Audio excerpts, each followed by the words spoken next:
चोरी चोरी तो भाजपा के राज से ज्यादा चोरी कहाँ हो रही है। ये तो चोर है खाली। बीजेपी समानता की पार्टी नहीं है, समान नहीं बीजेपी की तो सबको पता है। बीजेपी तो असमानता की पार्टी है। हिंदू मुस्लिम के पे ही डिपेंड है उनका, तो सारा जो रुझान है वो सिर्फ हिंदू और मुस्लिम पे ही है। क्यों अच्छा लगता है चंद्रशेखर? चंद्रशेखर क्यों अच्छा लगता है? वो नौजवान बच्चा है, सामने आने वाला है। आज तक सामने कौन पार्टी आई? देखो, एक आदमी को वक्त दिया जाता है, सबको देख लिए ना। अभी ने भी देखे। मैं तो नौजवानी चाहिए, एजुकेशन वाला चाहिए। ये जो अंगूठा ठेक है ना, ये तो तबाह कर देंगे। राशन फ्री मिल गया आपको? अजय को राशन नहीं, खाली खाया जाएगा राशन।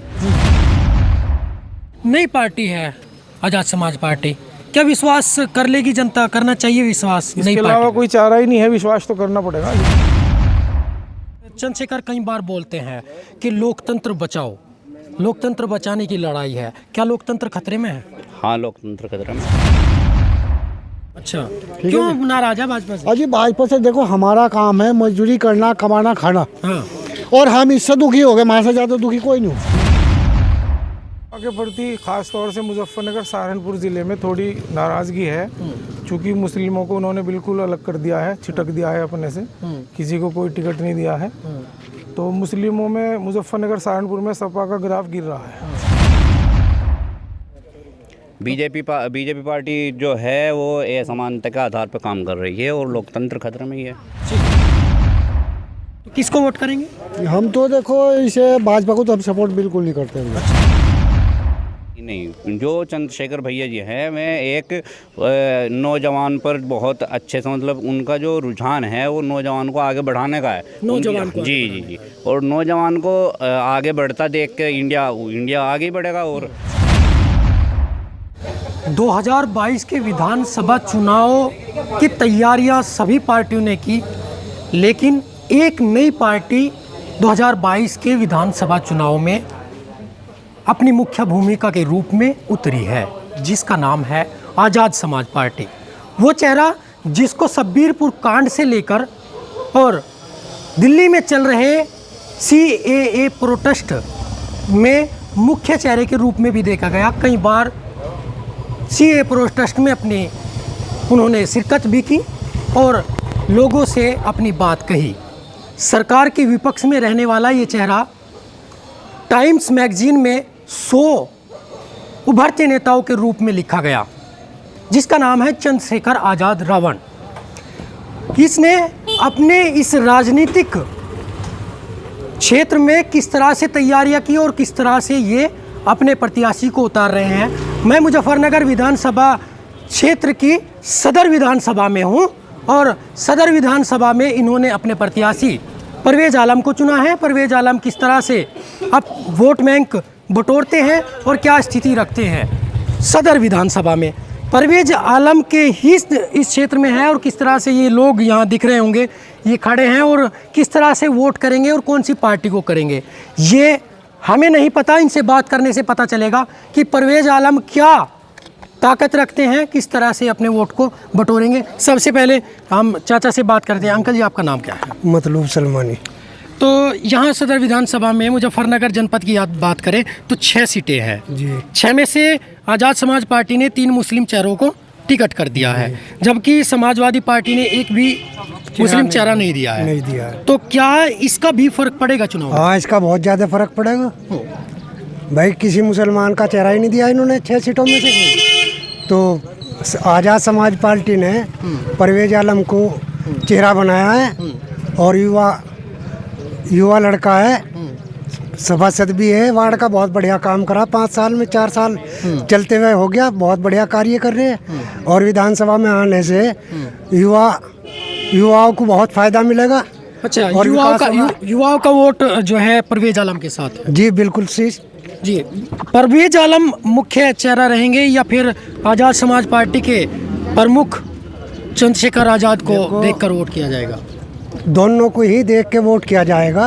मैं तो आज़ाद समाज पार्टी के जो लीडर हैं चंद्रशेखर आज़ाद वे हैं और उनके साथ परवेज आलम है और अच्छा बहुत अच्छा रिस्पांस मिलेगा। जी साहब, आपका नाम? जी गुलजार, मोहम्मद गुलजार। जी मोहम्मद गुलजार जी, किस तरह से देख रहे हैं आपके 22 का चुनाव? किस तरह युवा वोट करेगा और क्यों करेगा? क्या मुद्दे रहेंगे युवाओं के?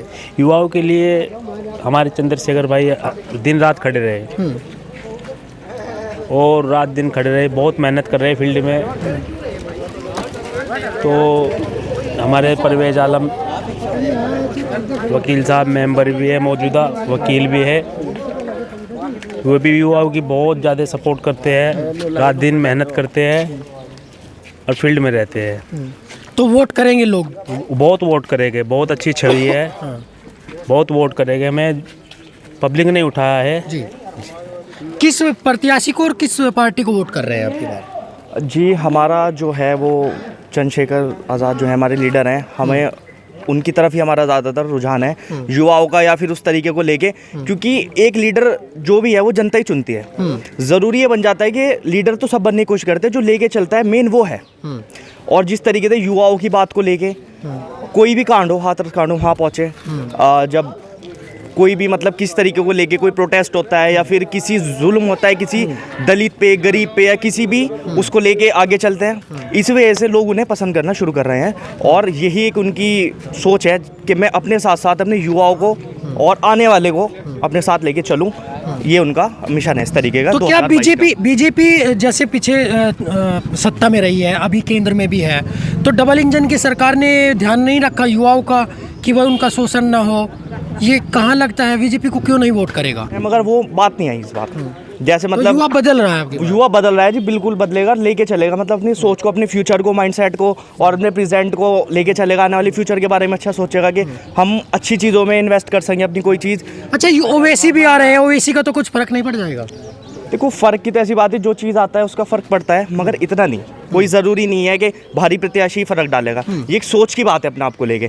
जैसे चंद्रशेखर भाई पहले से मेहनत करता है, तो लोग इतनी पब्लिसिटी नहीं देते थे, मगर उनकी अब मेहनत को और उनकी प्रतिष्ठा को देखते हुए लोग उन्हें पसंद करना शुरू कर रहे हैं। और ये पसंद सन 2022 में लोगों को पता चल जाएगा कितनी है। सन 2022 ही तय कर देगा 24 को भी?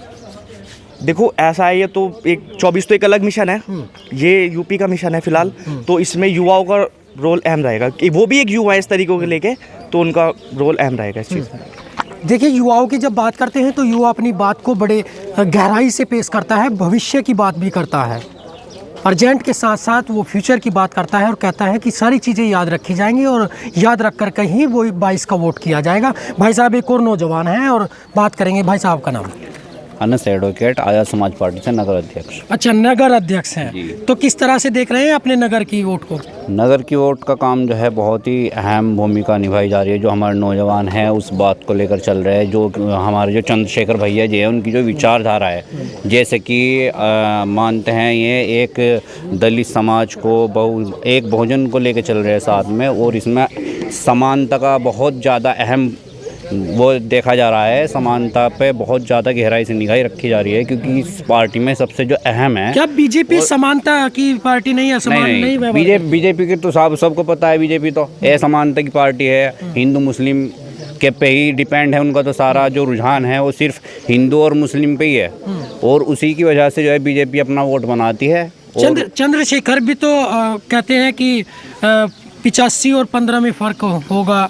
85 की बात नहीं सुनते हैं, 15 की बात सुनते हैं, वो भी तो फ़र्क वाली बात करते हैं। नहीं, जो चंद्रशेखर भैया जी हैं, मैं एक नौजवान पर बहुत अच्छे से, मतलब उनका जो रुझान है वो नौजवान को आगे बढ़ाने का है। नौजवान को? जी, और नौजवान को आगे बढ़ता देख के इंडिया आगे बढ़ेगा। और जो पढ़ाई लिखाई जो है हमारी, ये जो नौजवान कर रहा है आजकल, जो पार्टी को सपोर्ट कर रहा है, वो सिर्फ इसीलिए चंद्रशेखर भैया को सपोर्ट कर रहे हैं क्योंकि उनकी जो विचारधारा है वो बहुत ही अच्छे लेवल से काम कर रही है, और आने वाले टाइम पर भी। अच्छा, चंद्रशेखर कई बार बोलते हैं कि लोकतंत्र बचाओ, लोकतंत्र बचाने की लड़ाई है। क्या लोकतंत्र खतरे में है? हाँ, लोकतंत्र खतरे में।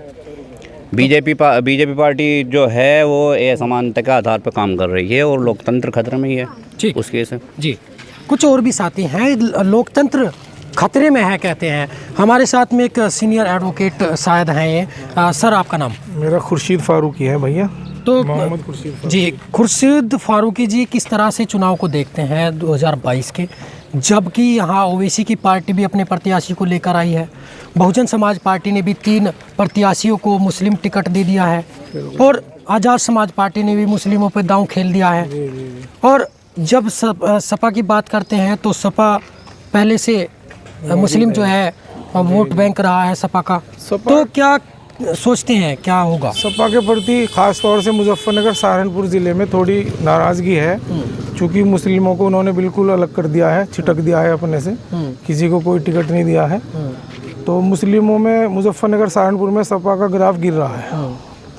तो किसकी तरफ जाएगा वोट बैंक? ये कैंडिडेट देखा जाएगा, जो कैंडिडेट अच्छा होगा मुजफ्फरनगर सहारनपुर में इन हालात में जो कैंडिडेट अच्छा होगा उसे वोट दिया जाएगा। वो किस पार्टी से है वो सेकेंडरी चीज़ है। अभी तक नहीं सोचा है किस पार्टी के और किस कैंडिडेट को वोट करें? बस अभी तो नॉमिनेशन चल रहा है, फाइनल हो जाए तो इस बारे में सोचेंगे। हमारे यहाँ से खड़े हो रहे हैं परवेज़ आलम, बहुत अच्छे कैंडिडेट हैं, हमारे मेंबर भी रहे हैं, सभासद रहे हैं, और आज़ाद समाज पार्टी ने उनको एक अच्छा कैंडिडेट मानते हुए लड़ा है।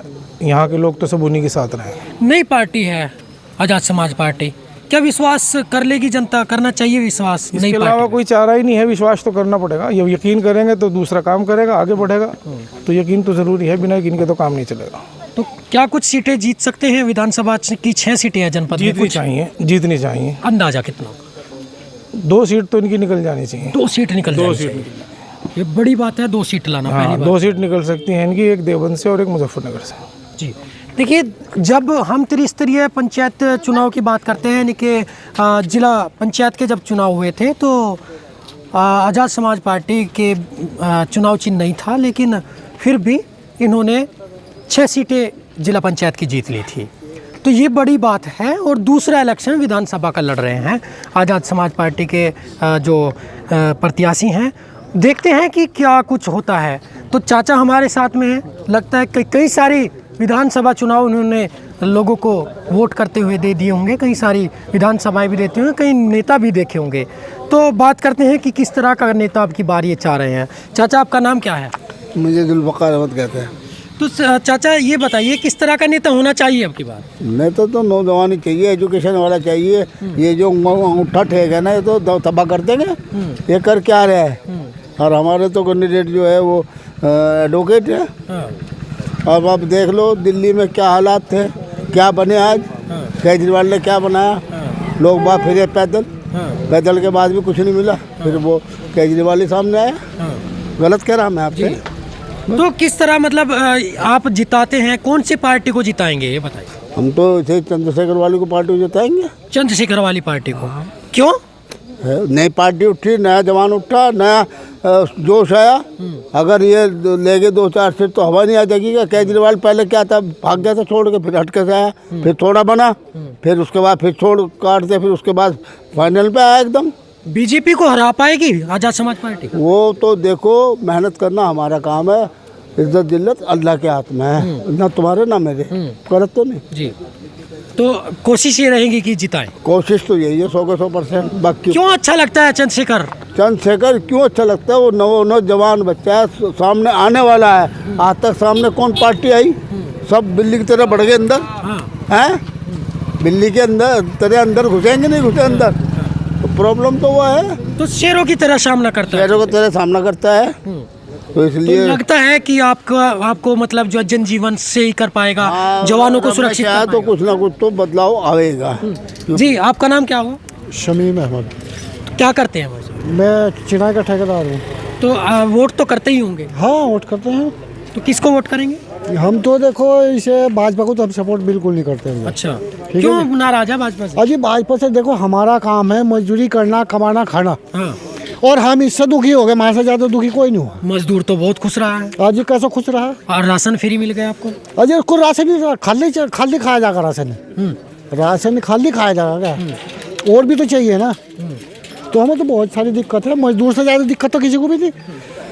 आपको राशन फ्री में मिल रहा है, राशन ठीक है। आपको आपकी आय दुगनी बता रही है। आप ये बताइए, आपके घर अगर चावल या गेहूं अगर आपके पास डाल दिया जाए, क्या उसमें जीवन पालन कर लोगे आप? हो जाएगा आपका। तो क्यों नाराज लग रहा है? नाराज यूँ लग रहा है जो हिले कमाने खाने ही बंद कर दिया था। पहले देखो चोरी हो जाती थी कहीं कहीं पे, बदमाशी कम हो गई है, आपकी सुरक्षा तो हुई है ये ना? तो चोरी तो भाजपा का राज से ज़्यादा चोरी कहाँ हो रही है? ये तो चोर है खाली। अच्छा, भाजपा को चोर कह रहे हैं? हम तो चोर कहेंगे जी। तो वोट नहीं करेंगे? नहीं, हम नहीं सपोर्ट कर रहे हैं। किसको वोट करेंगे? हम तो भाई हमारे मेंबर साहब है भाई परवेज अहमद, हाँ। हम तो इन्हें सपोर्ट करेंगे। परवेज भाई यानी कि आज़ाद समाज पार्टी जी, से होते हैं। आज़ाद समाज पार्टी। और भी तो हैं बहुत सारे, सपा है, सपा पता चल रहा है कि दमदार। देखो, एक आदमी को वक्त दिया जाता है, सबको देख लिए ना, हाँ। अभी ने भी देखेंगे, ठीक है नहीं बात? मान लो जी जी। मौका दिया जाता है ना सबको। कोई नया कैंडिडेट उठा उसे मौका दिया जाएगा, पुराने तो चलते आ रहे, देख ही नहीं रहे, सभी देख रहे, मैं क्या देख रहा। तो अब की बार युवाओं को जी सोच रहे हैं। जी जी। यहाँ जब हम सदर विधानसभा सीट पर पहुँचे और लोगों से बातचीत की, अभी तक के कार्यक्रम में जितने भी लोगों से बात हुई तो उन्होंने बताया कि युवा चेहरा हम चाह रहे हैं और उसको अब की बार बनाएंगे, उसको अब की बार मौका देंगे जो अब तक चुनावी मैदान में नहीं था। पहली बार आज़ाद समाज पार्टी विधानसभा चुनाव लड़ रही है और उस पर ज़्यादा विश्वास बुजुर्गों का भी है और नौजवानों का भी है, चूँकि एक युवा चेहरा है और हमेशा फाइट में रहता है। बगैर चुनाव के उन्होंने बहुत सारी फाइट कर ली है। अभी तक उनके कई सारे प्रोटेस्ट ऐसे हुए हैं जो सरकार को झुकाने में कामयाब हुए हैं। युवाओं की जब बात करते हैं तो युवा अपने जो विश्वास है वो आज़ाद समाज पार्टी में आजकल ज़्यादा दिखा रहा है। और विधानसभा, सदर विधानसभा से हम बात कर रहे हैं, यहाँ पर नौजवान हैं और क्या कुछ कहते हैं आज़ाद समाज पार्टी के बारे में और चंद्रशेखर के बारे में। और यहाँ से आज़ाद समाज पार्टी से लड़ रहे प्रत्याशी हैं परवेज आलम, उनके बारे में। तो भाई साहब, आपका नाम क्या है? जी, मेरा नाम शोएब हैदर है। तो आज़ाद समाज पार्टी के किस तरह से देख रहे हैं और किसको वोट करेंगे? जी, सबसे पहली बात तो है कि जो हमारे स्पीकर लीडर हैं चंद्रशेखर आज़ाद जी, युवाओं को उन पर बहुत जोर है। और सबसे पहली बात यह है कि जहाँ युवा पढ़ता है वहीं सरकार पढ़ती है। हर घर में युवा हैं, युवाओं की बात सुनी जाती है। और फिर मैं ये कहूँगा कि हम पहले भी चंद्रशेखर आज़ाद के साथ थे, आज भी हैं और रहेंगे भी। सबको एक मौका दिया जाता है और मौके पे ही जो है बात चलती है। जब हम सबको एक मौका देंगे उस पे ही होता है। अब हमारी सब की राय यह है कि एक मौका दिया जाए। एक मौका चाहते हैं चंद्रशेखर के लिए? जी बिल्कुल, एक मौका। चंद्रशेखर क्यों अच्छा लगता है? क्योंकि ये सबके साथ खड़े हैं। आप देख लीजिए एनआरसी के मामले में भी, और कहीं भी किसी के साथ अगर दुर्घटना हुई है कहीं भी, तो आप मीडियम वाले हैं, आपको भी आप भी देखते हैं चीज़ें। हर चंद्रशेखर रावण जो है वे हर जगह खड़े पाए हैं। ये तो बात ठीक है कि हर जगह पहुंच जाते हैं, लेकिन तो, तो हम कहना चाहते हैं इन्हें मौका दिया जाए। अगर ये अपनी सत्ता में होंगे तो फिर क्या क्या करेंगे पब्लिक के लिए? जब ये इतना कर रहे हैं तो आने वाले टाइम में क्या क्या करेंगे अपनी पब्लिक के लिए? तो मौका चाहते हैं ना? जी बिल्कुल, मौका चाहते हैं। ये नौजवान एक बार अपने उन नौजवान के लिए मौका मांग रहे हैं और कह रहे हैं लोगों से भी कि चंद्रशेखर की पार्टी को वोट सपोर्ट किया जाए और उनके लिए काम करना भी आसान हो जाएगा जब वो सदन में जाकर बैठेंगे, तब ज़्यादा लड़ाई लड़ेंगे। हालांकि चंद्रशेखर आज़ाद कई बार अपने बयानों में कह देते हैं कि वो समाज कभी तरक्की नहीं कर पाता जिसकी अपनी सरकार में हिस्सेदारी नहीं होती। तो सरकार में हिस्सेदारी करने के लिए मैदान में अपनी पार्टी को उतार दिया है, अपने प्रत्याशियों को उतारा है चंद्रशेखर आज़ाद रावण ने। इस चंद्रशेखर नाम से कोई भी अनभिज्ञ नहीं है, देश विदेश में भी चंद्रशेखर के नाम को जाना जाता है, चंद्रशेखर उर्फ रावण।